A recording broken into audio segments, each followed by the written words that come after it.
नमस्कार, आप देख रहे हैं लाइव इंडिया हर पल। मैं हूं आपके साथ रेखा मिश्रा। दिल्ली विधानसभा चुनाव को लेकर के सत्ता पक्ष हो या फिर विपक्ष हो, सभी एक दूसरे पर हमला बोलने से बाज नहीं आ रहे हैं। इस बीच कल जेपी नड्डा ने बीजेपी का संकल्प पत्र जारी किया, जिस संकल्प पत्र में कई सारे दिल्ली के लोगों के लिए वादे भी किए गए।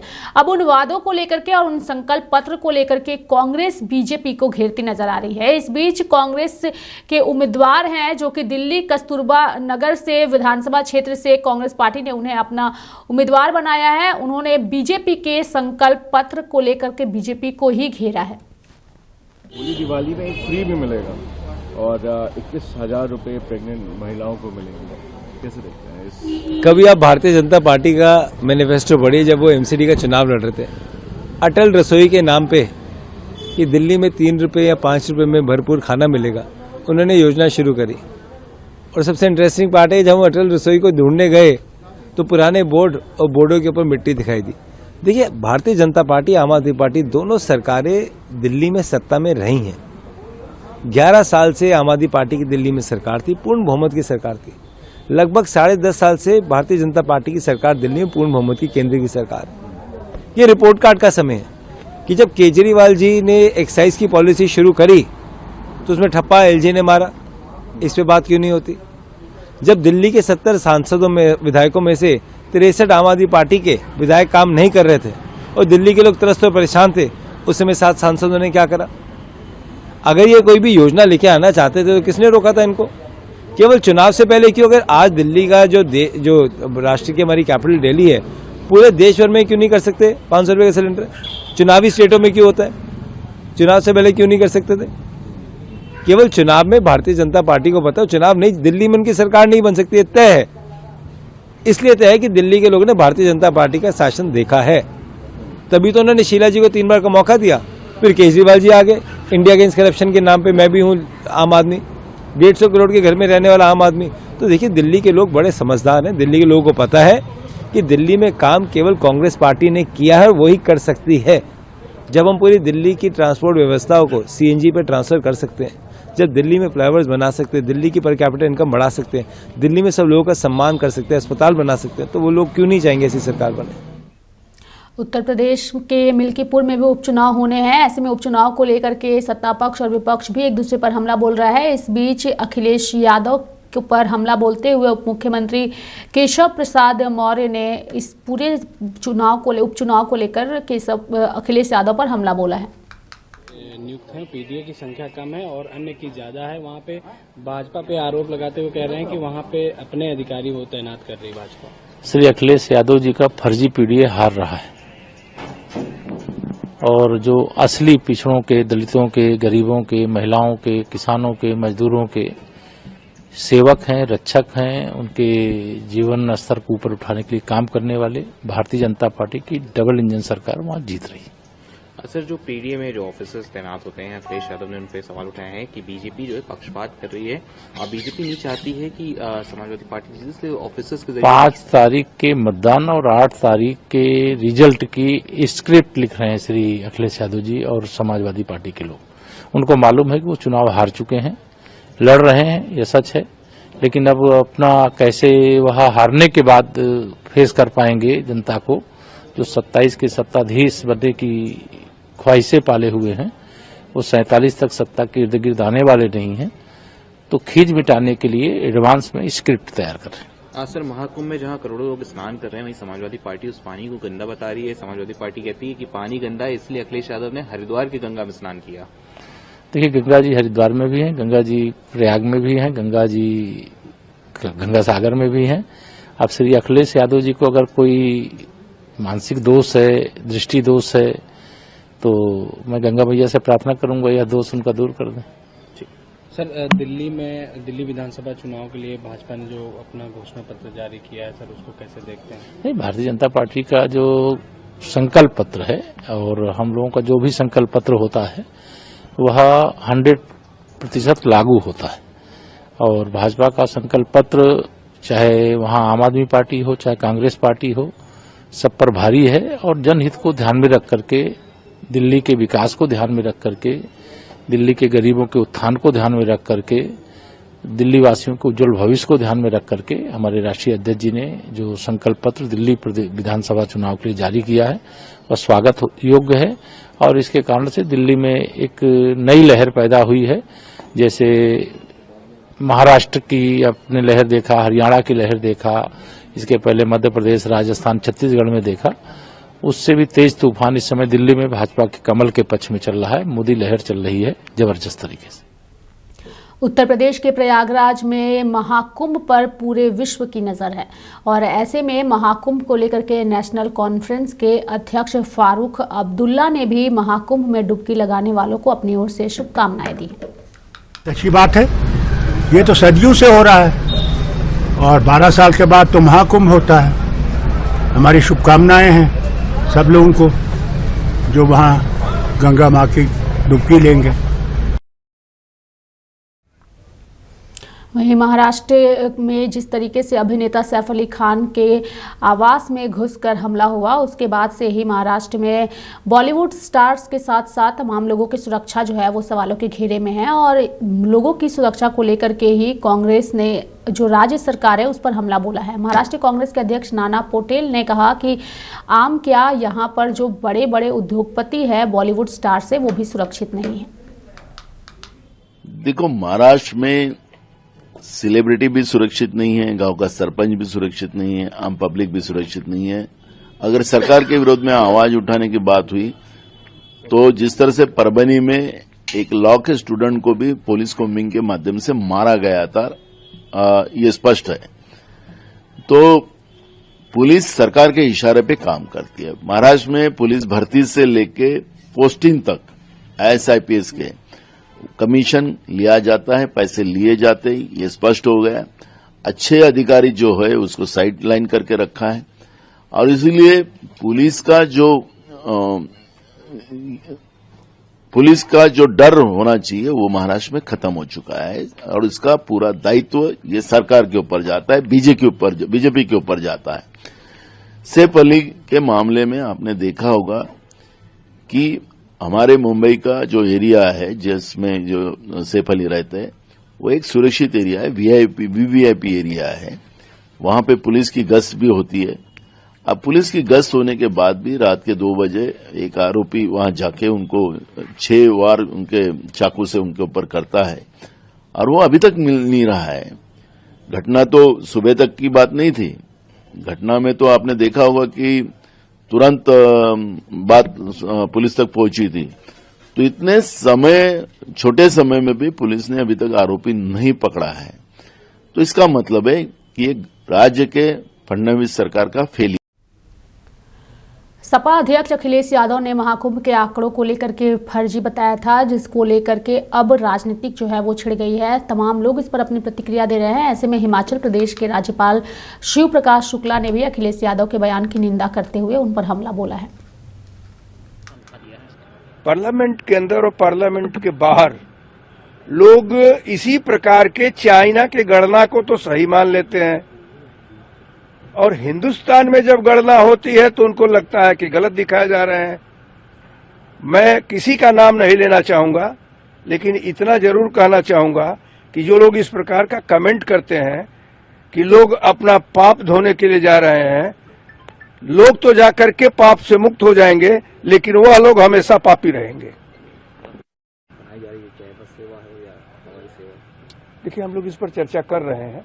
अगर संभव होगा इसके पहले भी ऐसे तीर्थ को करने की बात आई है, गवर्नमेंट से भी मैं बात कर रहा हूं और मुझे लगता है कि निश्चित रूप से कोई न कोई व्यवस्था होगी।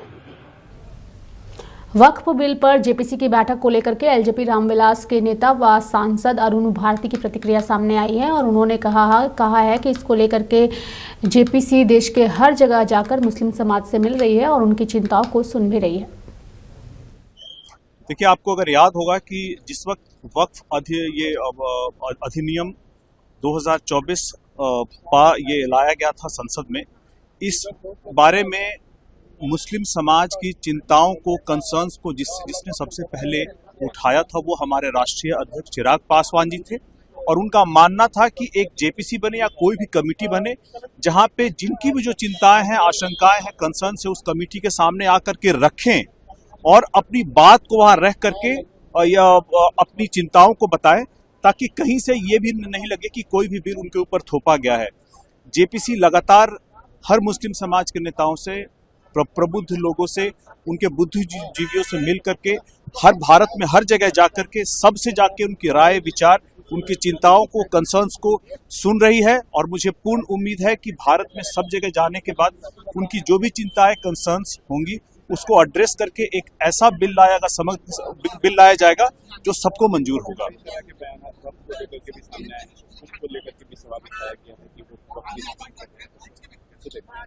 मैं तो चाहूंगा कि जो भी ऐसा क्लेम कर रहे हैं उनको कमेटी के सामने आना चाहिए, अपनी बात को रखना चाहिए और बात को रख करके भारत सरकार से, न्यायालय से न्याय की उम्मीद रखनी चाहिए। लगातार कई बैठक हो गई है सर जेपीसी की, आखिर नतीजे आने में वक्त क्यों लग रहा है?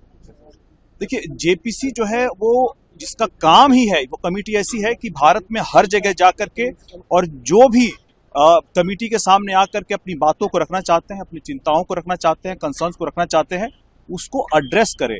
इसी क्रम में अभी बिहार आए हुए हैं और पटना में जितने भी प्रबुद्ध लोग हैं, हम लोगों ने भी अपनी तरफ से नाम दिए हैं जो जाकर के अपनी बातों को वहां रखें, ताकि सभी को सुनने के बाद एक ऐसा समग्र बिल तैयार हो जो सभी पक्षों को मंजूर हो।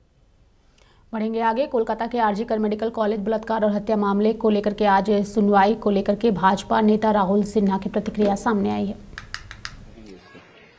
देखिए, अभी तक तो मुख्य आरोपी एक ही है और उनका अंतिम सजा भी हो सकता है, ऐसा लोगों का धारणा है। लेकिन सब लोगों का ये भी धारणा है जो खूनी और रेपिस्ट एक नहीं था, एक से अधिक था। तो लोगों का मन में अभी भी एक प्रश्न है जो बाकी लोग कहा गए। तो लेकिन अभी भी इन्वेस्टिगेशन जारी है। आज एक का नाम सामने आया तो आने वाला दिन में और भी जो अपराधी है वो लोग सामने आएंगे इन्वेस्टिगेशन का माध्यम से, ऐसा लोगों का मानना है। लेकिन जो आरजी कर का जो आज जो मुख्य जो दोषी पाया गया उनका ऊपर सजा होगा, ऐसा ही लोगों का मानना है और उसको अंतिम सजा होगा, ऐसा ही लोगों का मानना है। बढ़ेंगे आगे। पटना में आरजेडी सांसद मीसा भारती ने राजद की राष्ट्रीय कार्यकारिणी की बैठक को लेकर के अपनी बातों को रखा है और साथ ही बताया है कि आरजेडी की राष्ट्रीय कार्यकारिणी की बैठक होना लाजमी है चूंकि बिहार में चुनाव है। देखिए, राष्ट्रीय कार्यकारिणी की बैठक है और बहुत महत्वपूर्ण, क्योंकि चुनावी वर्ष भी है तो बहुत सारे महत्वपूर्ण मुद्दों पे चर्चा होगी। अंदर बैठक में जाके देखना होगा कि बिल्कुल बिल्कुल बिल्कुल मुलाकात होगी राहुल गांधी से। बढ़ेंगे आगे। अरविंद केजरीवाल पर बनी डॉक्यूमेंट्री की स्क्रीनिंग पर लगी रोक पर आपके राष्ट्रीय संयोजक अरविंद केजरीवाल ने प्रेस कॉन्फ्रेंस किया और फिल्म की स्क्रीनिंग को रोके जाने को लेकर के उन्होंने कहा कि बीजेपी पता नहीं क्यों इस फिल्म की स्क्रीनिंग पर डरी हुई है। आज है कि आम आदमी पार्टी पर एक फिल्म बनी है। इस फिल्म को आज हमने पत्रकारों को देखनी थी, उनके लिए एक स्पेशल स्क्रीनिंग रखी गई थी इस फिल्म की। आज सुबह ही पुलिस ने वहां पहुंच के उसकी स्क्रीनिंग रुकवा दी और कहा कि ये स्क्रीनिंग नहीं की जा सकती। किसी भी कानून में ये प्राइवेट स्क्रीनिंग थी, ये कोई पब्लिक स्क्रीनिंग नहीं थी। किसी भी कानून के तहत ये अलाउड नहीं है कि पुलिस इस तरह से कोई फिल्म की स्क्रीन, ये कोई इलेक्शन का कैंपेन नहीं था, वहां कोई इलेक्शन का झंडा नहीं था, वहां कोई इलेक्शन की स्पीच नहीं थी, वहां कोई इलेक्शन के किसी पार्टी के लिए वोट नहीं था, इलेक्शन का प्रचार नहीं था, किसी पार्टी के लिए वोट नहीं मांगा जा रहा था, किसी पार्टी के खिलाफ नहीं बोला जा रहा था। एक प्राइवेट स्क्रीनिंग थी फिल्म की। तो बीजेपी इतनी क्यों डरी हुई है इस फिल्म से? मैंने तो फिल्म नहीं देखी, लेकिन मुझे बताया गया है कि इस फिल्म के अंदर आम आदमी पार्टी के नेताओं को जो जेल भेजा गया पिछले 2 साल में, उन्हें जेल भेजने के पीछे की कहानी है और कई सारे रहस्यों से और षड्यंत्रों से ये फिल्म पर्दा उठाती है। और ये बीजेपी के गैर कानूनी और गैर संवैधानिक तरीके से जिस तरह से बीजेपी ने आम आदमी पार्टी के नेताओं को जेल भेजा था, उस पर से वो पर्दा उठाती है और इसीलिए बीजेपी इतनी ज्यादा डरी हुई है। तो हम इसकी कड़ी निंदा करते हैं कि ये फिल्म को इस तरह से रोका गया और हम उम्मीद करते हैं कि हमें परमिशन दी जाएगी इस फिल्म को दिखाने की। Thank you. पुलिस का ये कहना है कि परमिशन की अप्लाई नहीं किया गया, हमने कोई रोक नहीं लगाई। किससे लेनी होती है परमिशन? इलेक्शन कमीशन के कहाँ लिखा है? ये तो इलेक्शन का इवेंट ही नहीं है। पुलिस को बहुत समझाया गया, इसका इलेक्शन से कोई लेना देना नहीं है। वहां कोई इलेक्शन, कोई पार्टी का झंडा नहीं है, कोई प्रचार नहीं है, कोई वोट नहीं मांग रहे, किसी तरह का कोई इलेक्शन इवेंट नहीं है। गुंडागर्दी है, तानाशाही है। लोकसभा में विपक्ष के नेता और कांग्रेस सांसद राहुल गांधी आज पटना दौरे पर पहुंच रहे हैं। उनके दौरे को लेकर के और साथ ही आरजेडी के राष्ट्रीय कार्यकारिणी की बैठक जो है जहां पर हो रही है, राहुल गांधी भी वहीं पहुंच रहे हैं, वहीं के एक होटल में पहुंच रहे हैं, जिसको लेकर के जब आरजेडी नेता मृत्युंजय तिवारी से बातचीत की गई तो उन्होंने कहा कि यह एक सरकमस्टांसेस है। राहुल गांधी जी भी संयोगवश आज ही पटना आ रहे हैं और इसी होटल में आ रहे हैं। तो हमारी पार्टी का तो पूर्व से निर्धारित था ये राष्ट्रीय कार्यकारिणी की बैठक। तो संजोग है, लालू जी भी रहेंगे, तेजस्वी जी भी रहेंगे, राहुल गांधी जी भी रहेंगे, सब लोग इसी होटल में रहेंगे। हमारा इंडिया गठबंधन पूरी मजबूती से बिहार में चुनाव लड़ने जा रहा है। वहीं बीजेपी के संकल्प पत्र जो कल जेपी नड्डा ने जारी किया है, उसको लेकर बीजेपी नेता शहजाद पूनावाला की भी प्रतिक्रिया सामने आई है और उन्होंने भाजपा के घोषणा पत्र, जिसे संकल्प पत्र का नाम दिया है, उसकी सराहना की है। देखिए, हमारे संकल्प पत्र में महिलाओं के सम्मान के लिए, बुजुर्गों के व्यवस्था के लिए, बुजुर्गों की सेहत के लिए जो हमने गारंटियां दी है, ये मोदी जी की गारंटी है, मतलब पूरी होने की गारंटी। हमने तो अपनी सारी गारंटी, चाहे वो महिलाओं को जो दी है, वो महाराष्ट्र हो, मध्य प्रदेश हो, छत्तीसगढ़ हो, राजस्थान हो, हर जगह हमने अपनी गारंटी पूरी की है। पर अरविंद केजरीवाल जी, आप बताइए, आपने तो पंजाब की महिलाओं को 1000 रुपए प्रति महीना देने का वादा किया था। अब तो 2.5 साल से ज्यादा हो गया आपकी सरकार को। कितनी महिलाओं को पंजाब में आपने वो वादा पूरा करके दिया? 5 नाम गिनवा दीजिए।